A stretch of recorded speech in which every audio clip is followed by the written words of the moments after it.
Cruising westbound on I-64 into the mountains of West Virginia has always been one of the loneliest stretches of my route.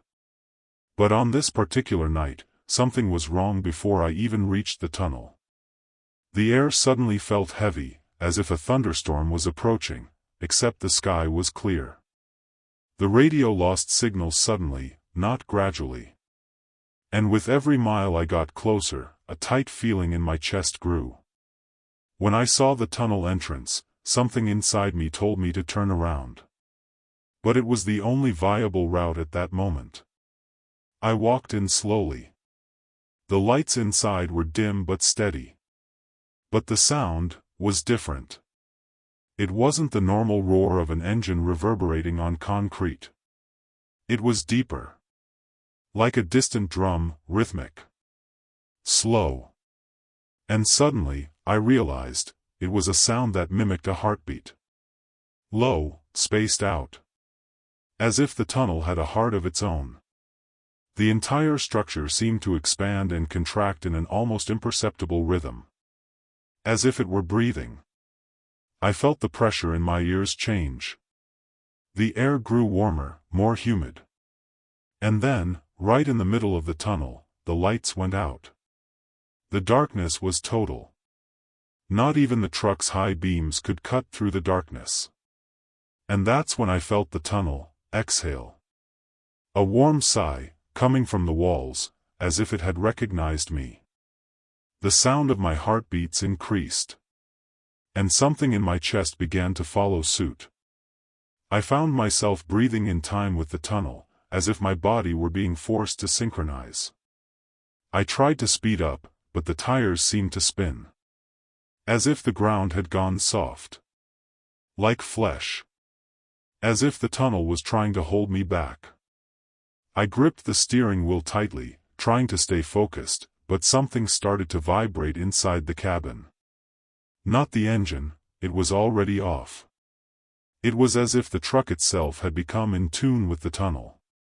The lights on the dashboard flashed on and off in time with the heartbeat. My watch froze. Everything inside me screamed to get out of there, but the wheels didn't respond. The tunnel seemed to curve in a spiral, even though it was straight. An illusion, maybe. Or not. Because when I looked in the rearview mirror, I didn't see what was behind me. I saw another cabin. Identical to mine. And inside it, myself, motionless.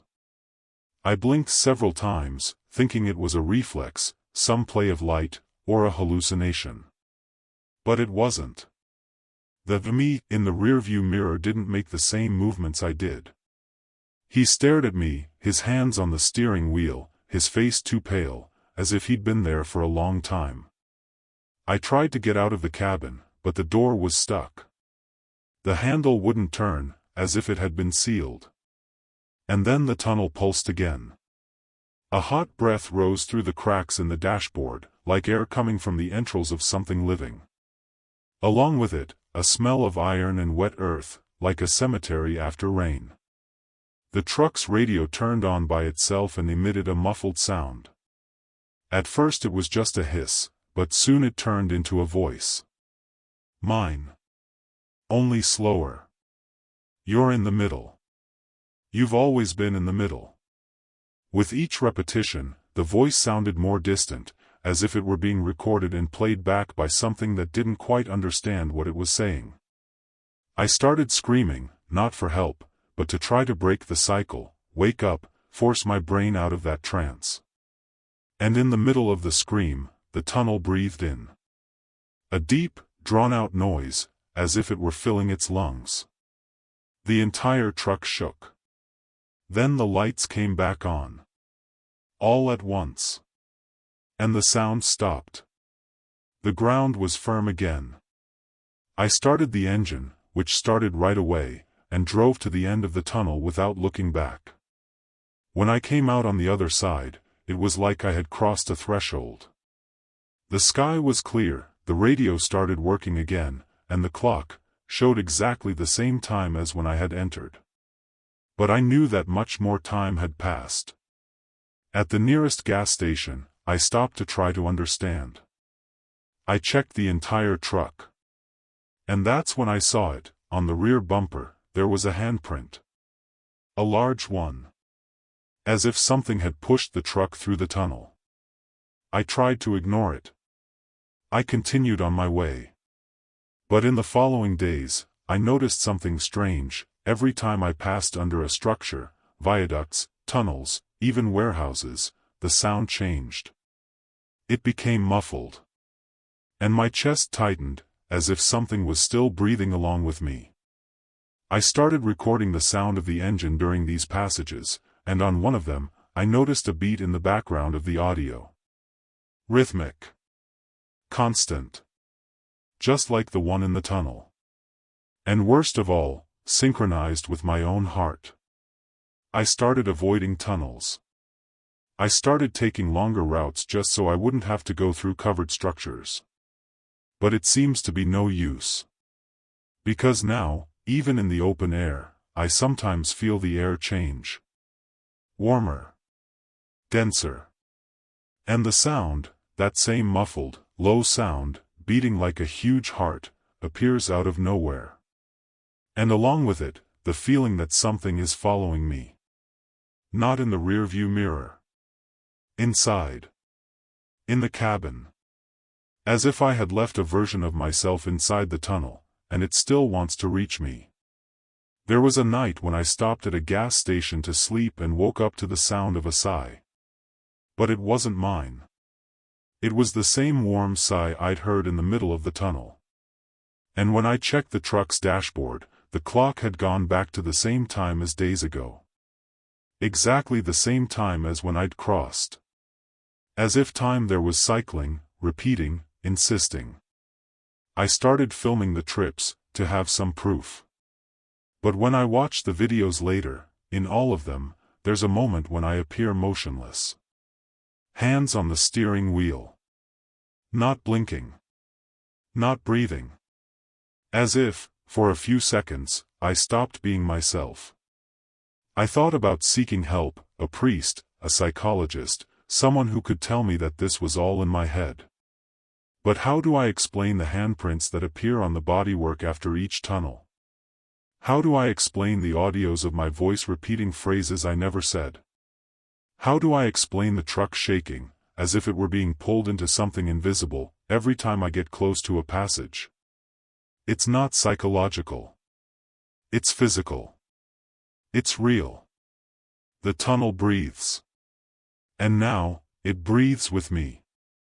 So if you're cruising down I-64 at night and you see a tunnel entrance that looks darker than it should, don't go in. If you hear a low, steady sound that seems to be coming from the ground, brake. Back up.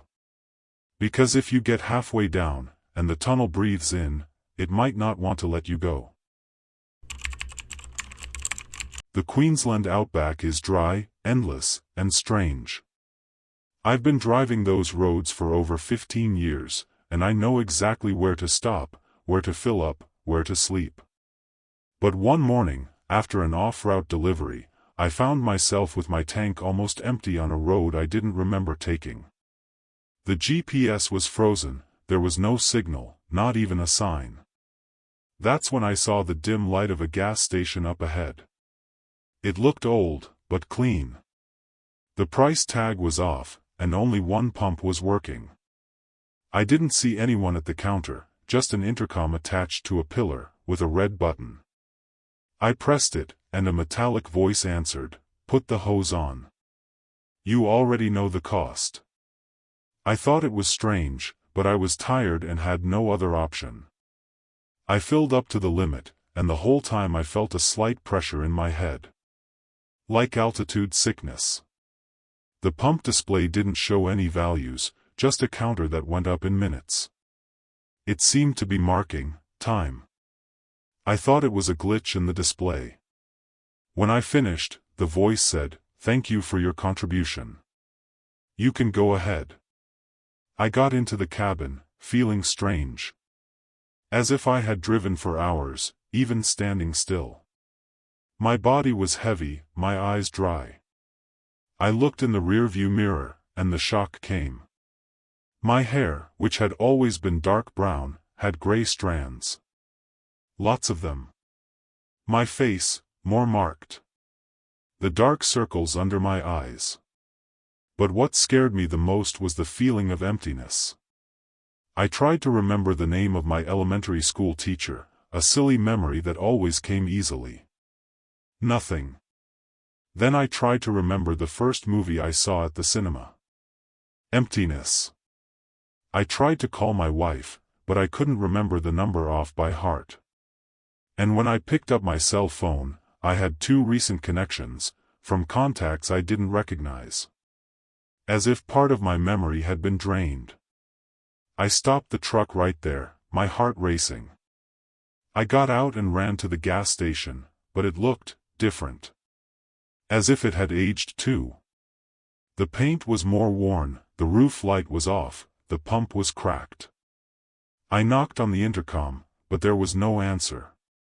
I waited a while, I shouted, nothing. When I got back to the truck, the side mirror already reflected my face with even more wrinkles. It wasn't an illusion. I was changing. Older. Emptier. As if the fuel had cost life. I tried to get out of there as quickly as possible, but it seemed like the road was stretching out longer than before. The miles were slowly passing by. And as I drove, the surroundings seemed more arid, more stagnant, as if everything was also stuck in a strange time. I looked at the clock on the dashboard, it was stopped. My cell phone was stuck at 3:11 a.m., the same time it had been when I filled up. I only got a signal after about 40 minutes. I called my wife, and when she answered, she called me, sir. Her voice sounded strange, as if she didn't recognize me right away. When I explained who I was, she went silent and said, "You sound different." I parked the truck at the first real gas station I found. I went straight to the bathroom and looked at myself in the mirror. It was me. But not like that morning. The wrinkles around my eyes were deeper. A tooth that I knew I had filled with resin, now had a silver filling. It was like I had gone back in time with dentistry. And again, I tried to remember small things, the name of my childhood dog, the color of my father's car, and all I could think of was a blur. I started writing down everything I remembered on my phone, afraid of losing more. But with each passing hour, some new memory became fainter. I looked for information about that stretch, tried to look at satellite images, anything about the gas station. Nothing. No station marked at that point on the road. I even went to online forums for Australian truck drivers and threw some clues out there. One guy replied privately, "You stopped at Black Hollow, didn't you? If you stopped, don't go back. Just keep going. The more you look back, the more they charge." He said that the gas station only shows up for those who have no other option. And that pay is proportional to how fast you're going. I couldn't sleep for days. I dreamed of clocks turning quickly, of white wires coming out of my mouth, of phone numbers that disappeared from my mind like smoke. The following week, I underwent a series of tests. My biological age changed by 3 years. I don't know if it's a system error or if it's true. But I know that, since that early morning, I've avoided any gas station that seems too isolated. And when I fill up, I mentally count names, dates, faces, as if reciting my memories out loud were a way of keeping them with me. But sometimes, even so, I wake up and realize that I've forgotten the name of a song I used to listen to every day. Or the face of a childhood friend. Little by little, like sand through my fingers, it feels like I'm still paying. A few weeks later, I got a call from a private number. I answered hesitantly, and on the other end, the same metallic voice on the intercom said, "You still owe us 17 minutes. Before I could answer, the line was disconnected. Since then, I've started noticing strange signals in the truck. The speedometer sometimes goes to 0 for a few seconds. The radio repeats old phrases I've said out loud, as if it's rewinding memories. I've found photos in my phone's gallery that I don't remember taking.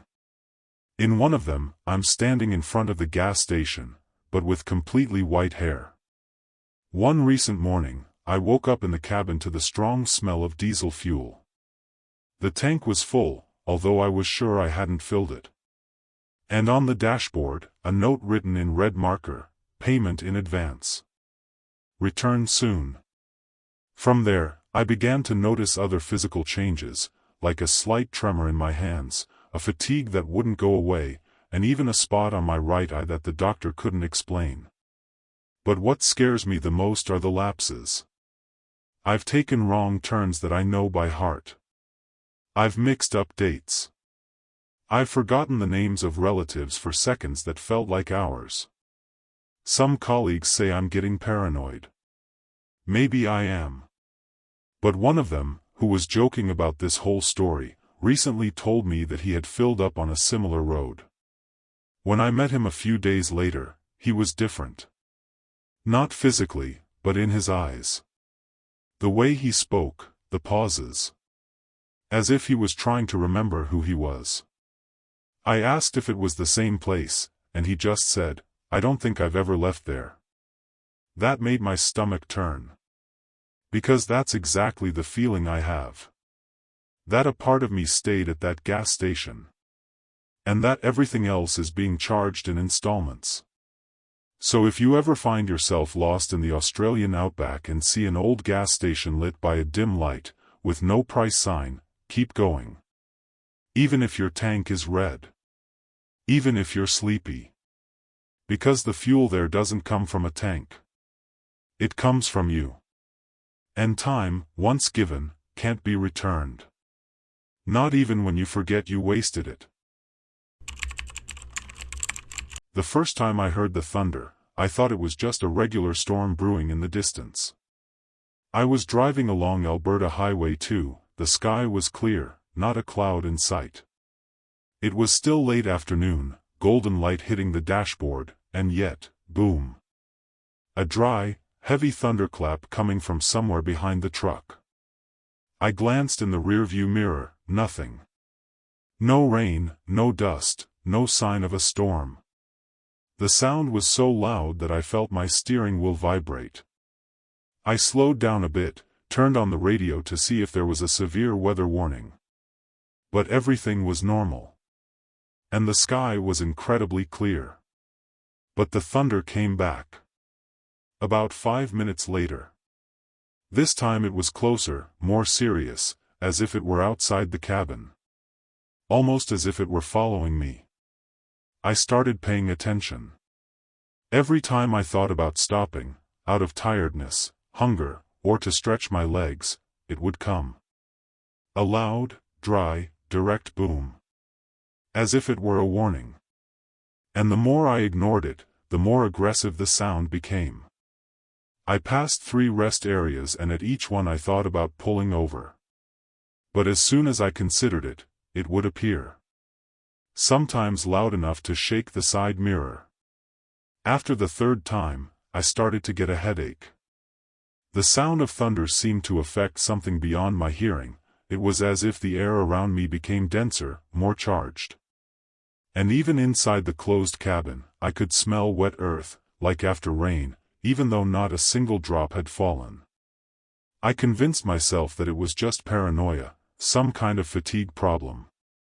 But when I passed another stopped trucker and tried to talk to him on the radio, the sound crackled, and instead of my voice, the sound of thunder came out. On the CB frequency. As if something was interfering. The other driver replied, "You heard it too, right?" That stopped me. I hadn't told anyone, or given any details.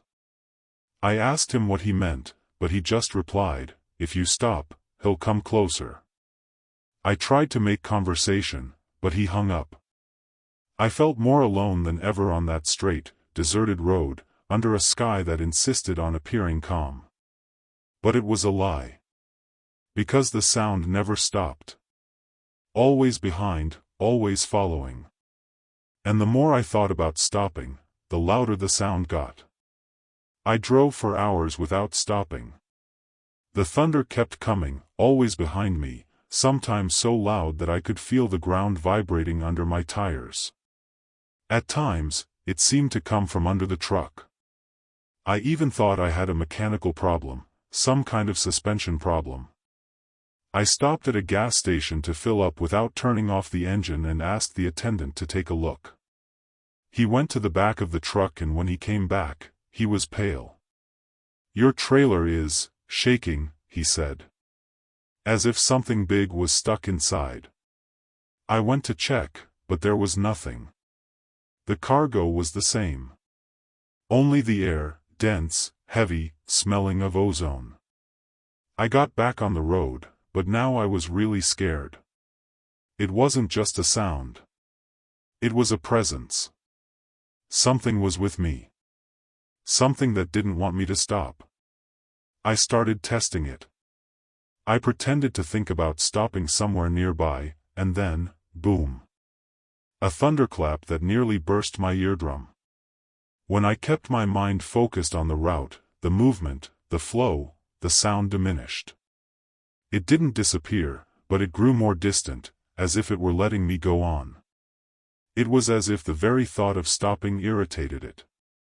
As if I was bound to that sound by some kind of pact I never agreed to make. I spent the whole night driving, unable to sleep. I couldn't feel my legs anymore. My eyes were burning. But I couldn't think about stopping. Every time I tried to turn off the truck, the thunder would come. On one occasion, the sound was so loud that it cracked part of the side window. A thin crack, as if the sound had reached me from the inside out. I started it again, put it in gear, and the engine responded more lightly. Almost as if it approved. It made me feel a kind of despair I had never known. The road was endless. The sky was clear. And the thunder, it was just for me. At one point, I tried to steer the truck off the road, to force an end. But the steering wheel locked. For long seconds, it simply wouldn't respond. As if the truck itself had decided it wasn't time. And when control came back, the sound was different. Not thunder. But a scream. Deep. Coming from the clear sky. The cabin shook, and my nose began to bleed. It was as if I had irritated something much bigger. Something that brooked no resistance.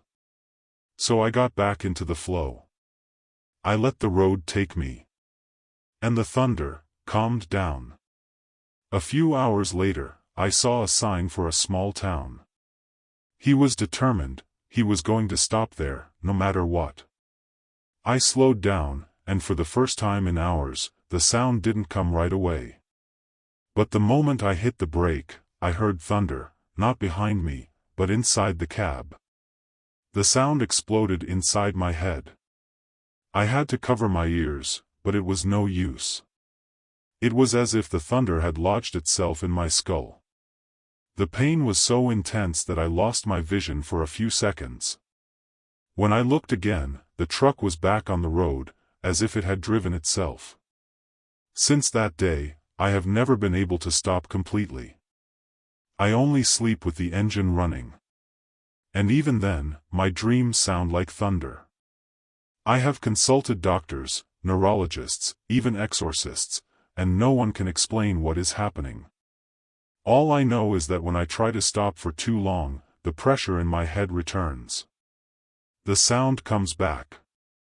And it gets louder and louder. The sky may be clear, the sun may be shining, but the thunder, it is always following me. As if it wants to make sure I never stop driving. Sometimes other drivers report hearing something strange around me. A deep sound, like a storm approaching. And they look up at the sky, confused, and don't understand where it's coming from. I've lost friends because of this. People who refused to continue their journey with me after hearing what they called the sound of fury. Some ask me if it's some kind of ghost. I don't even know anymore. All I know is that, for me, stopping means pain. And that the road, no matter how long it is the only place where this thunder allows me to stay alive. So if you're crossing the plains of Alberta on a clear morning, and you hear thunder out of nowhere, speed up. Don't stop. Because there are things that don't want to be understood. Only followed. And if they choose you, you'll never stop. I was driving through the Lake District early in the morning in January, just after a heavy snowfall. The road was partially cleared, but I saw almost no other vehicles for hours. The silence of winter is a different kind of emptiness. Just the sound of the tires squeaking in the powdery snow, and the steam from my breath filling the cabin. I had the heater on full blast, but the cold still prevailed. It was as if ice had taken root inside the truck. Then I noticed, the passenger seat was damp. As if someone wet had been sitting there. I thought it was condensation. Until I saw the marks. Like frozen fingers that had slid across the fabric. 5 fingers, parallel, pressed together as if someone had pressed their hand hard against it. I looked around. Of course, there was no one there. But the rearview mirror showed something strange. A blur on the passenger seat, like a thick, unmoving shadow. I looked straight ahead, nothing. I looked in the mirror again, the figure was still there. I froze. I didn't move again until the passenger window began to fog up, all by itself. And that's when he wrote. With his finger. Slowly. Trembling.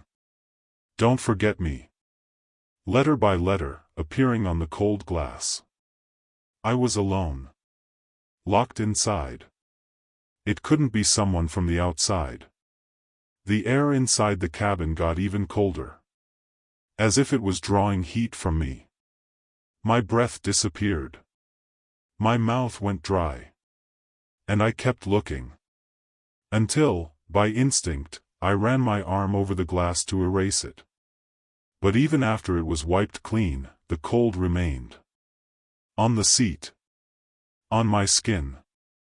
And in the mirror, the figure remained. I tried to turn on the radio, to think of something else. But everything inside seemed heavy. The lights on the dashboard flickered dimly. The passenger seat was covered in ice within minutes. Real ice. Physical ice. I touched it without thinking and got burned. Biting cold, which stuck to my skin for a second. The figure didn't speak. It never spoke. But its presence was suffocating. Not threatening, just sad. As if it was begging me to stay. Or worse, as if it had stayed before. I tried to ignore it. I drove in silence, not looking to the side. But the glass kept fogging up. And more sentences started to appear. Fragments. It was cold. I waited. You promised. As if that presence had returned for a reason. As if it were demanding something. But I couldn't remember anything. No promises, no similar stories. Nothing. Just the feeling that I owed something. Like an emotional debt buried too deep to remember. The figure in the mirror seemed to bow its head sometimes. As if it were disappointed. I passed a small village and tried to stop, go into a cafe, anything. But the truck braked. Literally. The steering stiffened, the brakes failed for seconds, and I was forced to keep going. When I managed to stop further ahead, I was far from the village. And the passenger seat was empty again. No ice, no marks. But the window still had the last sentence written on it, "Don't forget me." It stayed there until dawn. And disappeared with the first rays of sunlight.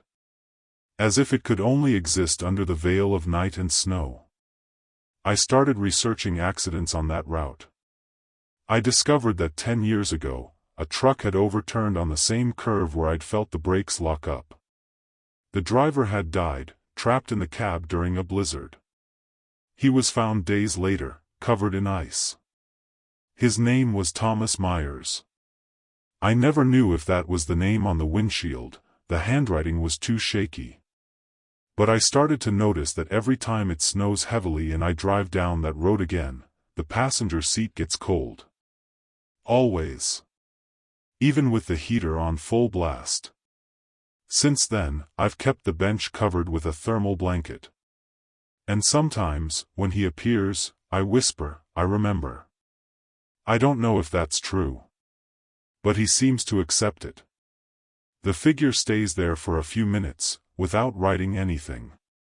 Just, present. And then it goes away with the ice. But if one day I forget to say this, if one day I stop acknowledging his presence, I'm afraid of what might happen. Because he doesn't want to scare me. He just wants to be remembered. And he seems willing to freeze everything until that happens. Recently, a friend of mine, another trucker, took the same stretch of road during a blizzard. He called me back, upset.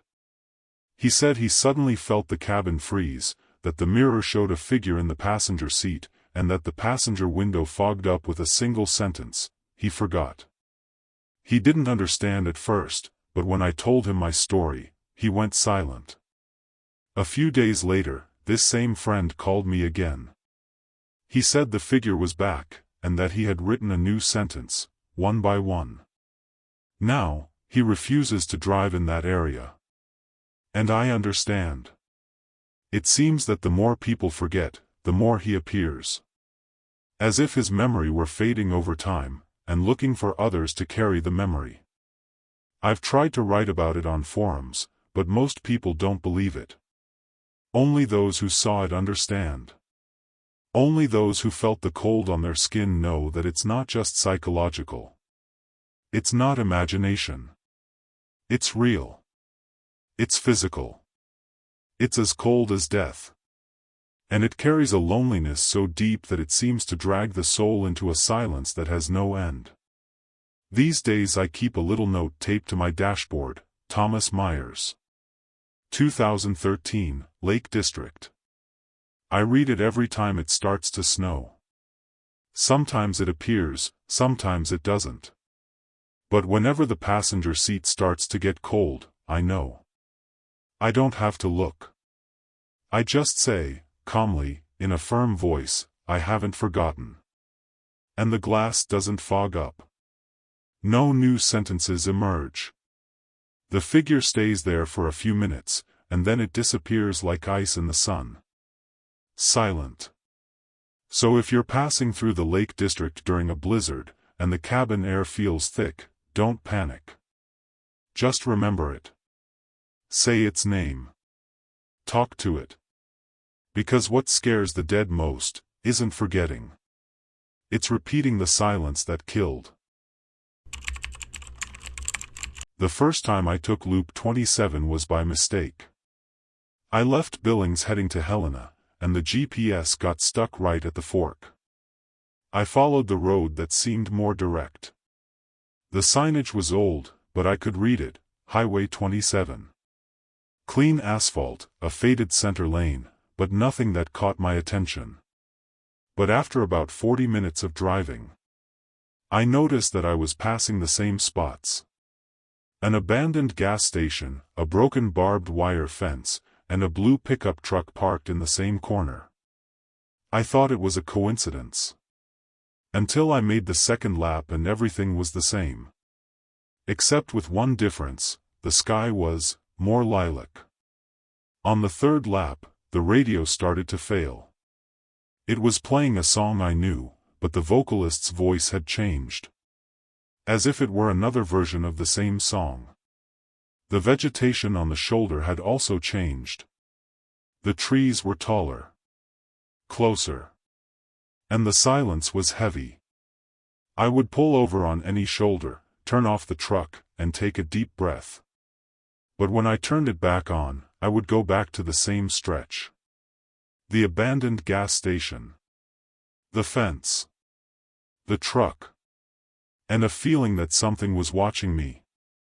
That's when I noticed my wallet on the dashboard. My name had changed. It wasn't a printing error. The document had the same photo, the same ID, but a different full name. James Rowley. That's how I've never called myself.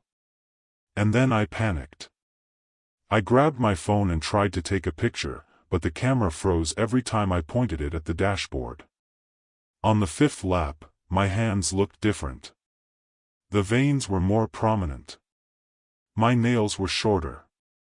As if they belonged to someone else.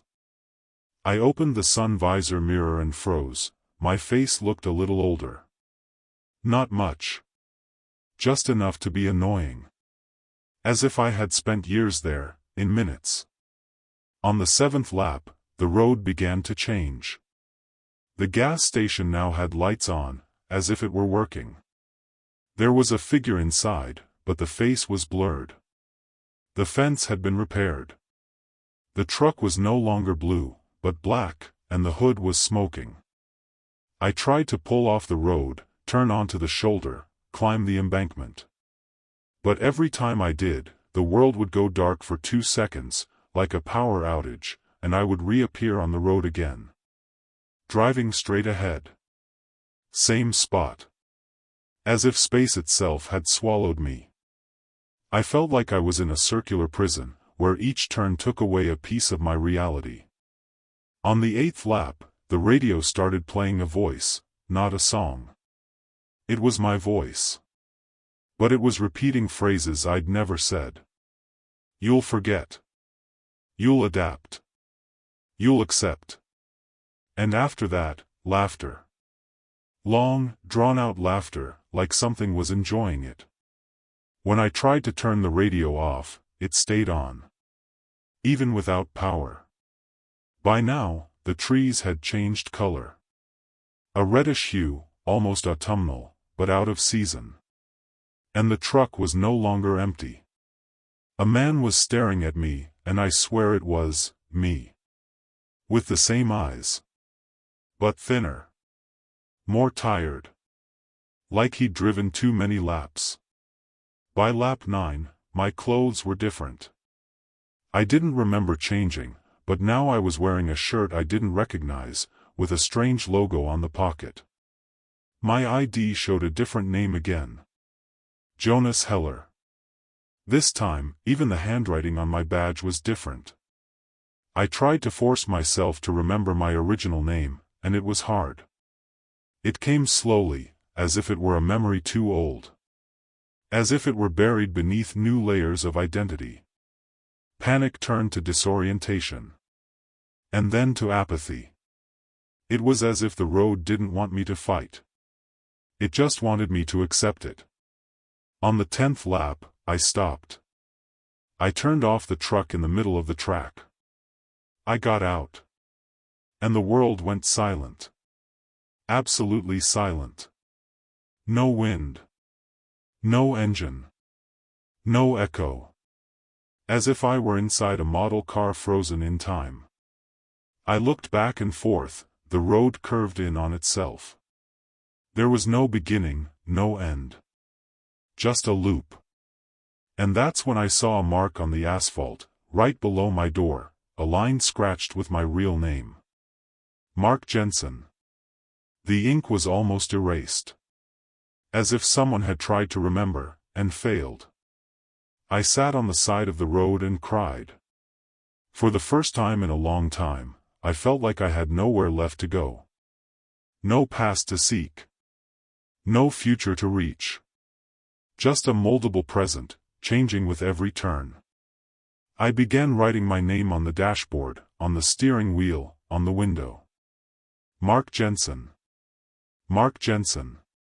Like an anchor. Because by the 11th turn, the color of my eyes had changed. And by the 12th, I no longer remembered if Mark was even my name. On the next lap, I tried to talk to myself. Literally. As I passed the gas station, the thin figure of the man got out of the black truck and stood on the side of the road. I slowed down, rolled down the window, and shouted, "Who are you?" And he answered in my own voice, "You, on lap 20th." I waited no longer. I accelerated hard, my heart pounding, but I knew it was useless. On lap 14, my photo on the ID showed a different face. Familiar, but not mine. A hybrid. As if the road were rebuilding me from pieces of previous versions. On the 15th lap, I saw a new phrase written on the dashboard, in what looked like crayon: "Accept it. It hurts less." And I began to understand what it meant. The road wasn't just a loop. It was an erasure mechanism. An identity grinder. The more I resisted, the more it changed details. The more I tried to remember, the more the memories turned to sand in my fingers. I started to make notes on my phone, on my skin, on paper, but everything disappeared on the next lap. An unstable reality that adjusted itself to erase any attempt at escape. On the 17th lap, the GPS turned back on. But it only showed a closed line, like a snake eating its own tail. No route. No end. On the map, the truck spun in circles, endlessly. I turned everything off. I started driving on autopilot, trying to keep my head clear. I repeated my name out loud. Mark Jensen. Mark Jensen. But with each turn, the sound seemed less familiar. As if I were reciting something made up. A fake mantra. And maybe it was. Maybe that wasn't even my real name. Maybe it never was. Until I stopped. I don't remember when or how, but the road ended. The sky went back to its normal blue. The fence was old again. The gas station was empty. Everything was the same as it had been before. I pulled off the road and parked on a dirt road. The GPS came back with directions. My phone had the name Mark J. on the login. My wallet had my face and a name that I accepted as mine. But to this day, every time I drive down a circular road, I shiver. Because I feel like a part of me is still there, going around. Changing. And forgetting.